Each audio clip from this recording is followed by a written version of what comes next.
my naam is Telies van Deventer en ek is 'n maatskaplike werker by 'n kinderhuis in Pretoria. Huidiglik fokus ek terapeuties en om terapeuties met kinders te werk, maar voorheen was ek 'n maatskaplike werker wat om die Engelse woord te gebruik, 'n case manager was vir 4 huise op ons perseel. Ek dink een van die grootste uitdagings wat mense in 'n stelsel soos ons ervaar is maar om jou tyd te balanseer tussen die administratiewe goedjies, maar ook seker te maak dat jy by die kinders uitkom en dat die kinders nie voel soos nog 'n administratiewe taakie nie. Jy moet jou tyd baie goed bestuur om seker te maak dat jou laers altyd op datum is en dat jy altyd jou filing gedoen het en dat jou verslae betyds in is en dat jy op datum bly met alles wat gedoen moet word.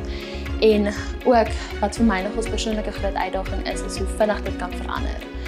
Jy kan dink jy beplan jou dag so en dan is daar ietsie wat voor jou dag kom wat maak dat jy die hele dag se beplanning moet verander. So jy moet seker wees dat jy baie om dit in Engels te sê om baie flexible te wees in hoe jy beplan en om seker te maak dat jy nog steeds by alles uitkom alhoewel jou dag se beplanning op 'n oogwink kan verander. So dit is maar die grootste uitdaging want jy moet met jou caseload en die hoeveelheid kinders wat jy het ook in 'n dag kan uitkom en om almal van hulle in 'n week te sien.